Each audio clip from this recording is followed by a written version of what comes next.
Hey gang, it's me, Dr. Steve, coming to you from beautiful but a bit crisp Connecticut. I hope you're all having a wonderful Thanksgiving weekend with your loved ones. But we cannot beat around the bush here. What just happened in the last 36, 48 hours or so has just literally changed everything in our nation. A 20-year-old American hero is dead, shot in the streets of our nation's capital by someone who shouldn't even have been here in the first place.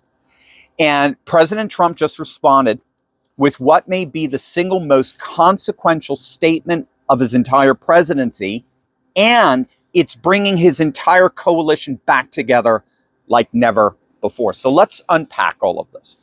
So as I'm sure you all know by now, of course, on Wednesday afternoon, two young members of the West Virginia National Guard who were conducting a routine patrol near Farragut Square in downtown D.C., just blocks from the White House. They were there, of course, because President Trump deployed them to make our capital safer after decades of urban Democrat decay and degeneracy. And so you had Army Specialist Sarah Backstrom, just 20 years old, from West Virginia, and Staff Sergeant Andrew Wolf, 24. They had been sworn in less than 24 hours before the attack.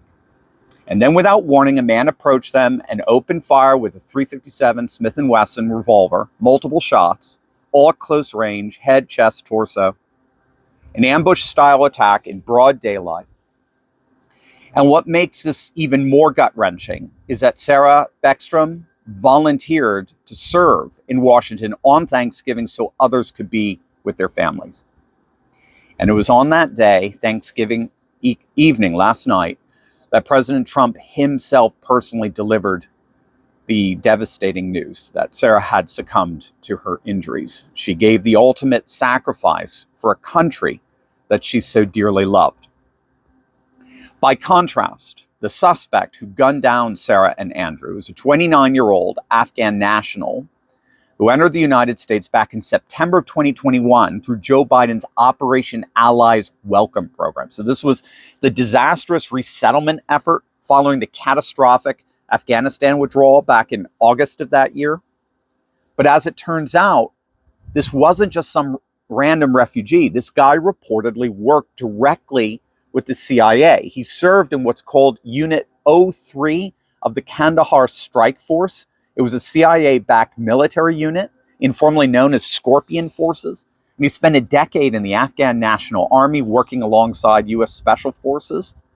He was supposed to be an ally. But as it turns out, the so-called ally, allowed in this country by Otto Penn himself, drove across country all the way from Bellingham, Washington to Washington, D.C., for one purpose, and that was to carry out this premeditated attack. And yes, authorities have now confirmed that he yelled Allahu Akbar before firing. And FBI Director Kash Patel is calling this a heinous act of terrorism. Now, within hours after Sarah's death, President Trump issued what may be the single most important, significant statement of his presidency. And it was absolutely breathtaking. You may have already seen it. It's a very long post on Truth Social. I mean, it's all over the place now. It's on X, you name it.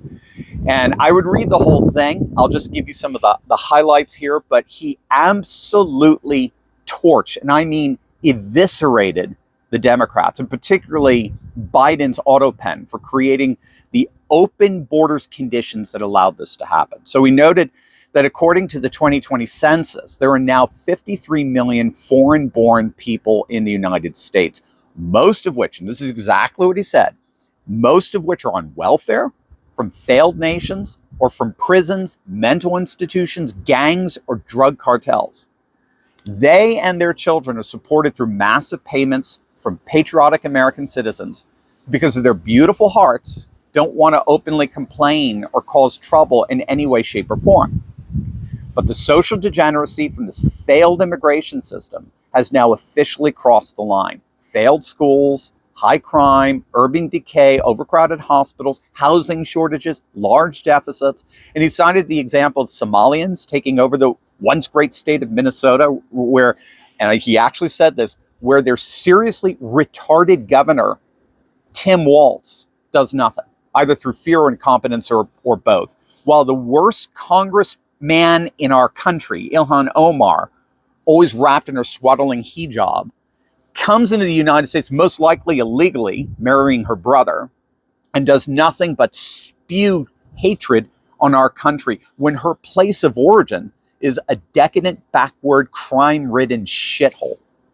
I mean, he absolutely went off on these people. And then he dropped the hammer, the big announcement. I hereby will permanently pause all migration from all third world countries and remove anyone who's not a net asset to the United States or is incapable of loving our country. I will hereby end all federal benefits and subsidies to non-citizens of our country, denaturalize migrants who undermine domestic tranquility, and deport any foreign national who's a public charge, security risk, or non-compatible with Western civilization. Only reverse migration can solve this. Did you hear that? Only reverse migration can fully cure the situation. And that is exactly the course that we will embark on every single day for the next 3 years. It was an absolutely astonishing response. And perhaps most astonishing of all was the total lack of response from any major Democrat. One commentator pointed out that a few years ago, or certainly around 2017, every Democrat on the planet would be on Twitter right now condemning President Trump's announcement. They'd be calling it racist and xenophobic, the epitome of bigotry. But now, today, crickets, nothing. They're not saying anything. And that's because they know that the American people are pissed and that the political winds on immigration have completely shifted against them. This is what makes President Trump's announcement so incredibly astonishing. He's officially recaptured the supermajority side of the 80-20 divide. As long as Trump effectively frames the political issues of our day in terms of that 80-20 divide, he galvanizes the supermajority base, all the while effectively marginalizing the Democrats to the side of the most unpopular issues of the day that at best garners, like, open borders, defund the police, at best garners 20% support. Thus far for the Trump coalition, that's the disaffected independent populists, thus far, many believe Trump dropped the ball in his messaging. As awesome as his policies have been, for many disaffected independent populists, so we're talking, white working class, non-white working class voters, Latinos, Gen Z men, they're known as the low prop voters who basically disengage from the political arena, except when Trump is on the ballot, because they feel as if he speaks uniquely for them, so they come out en masse when he's on the ballot. But they basically checked out. They've dropped out of political engagement because they felt, again, for right or for wrong, that Trump is more interested in the Middle East than he is in Middle America. That Trump is more concerned about foreign policy than he is about food prices. And so much of Trump's base has defaulted back to their disengagement of late. Make no mistake, what just happened in DC and Trump's absolute savage reaction has re-engaged these otherwise disenfranchised voters.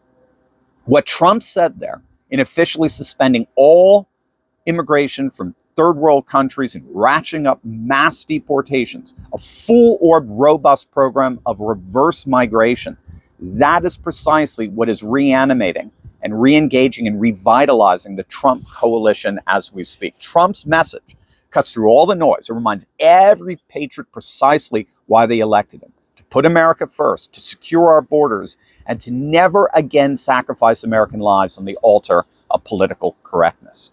Only reverse migration can fully cure our nation. That is Trump's message to all Americans this Thanksgiving weekend. And that message is simple. Sarah Beckstrom's a hero. She'll not be forgotten, and her death will not be in vain. The country is about to be permanently changed thanks to Sarah and her ultimate sacrifice. I love you guys. God bless. A wonderful Thanksgiving weekend.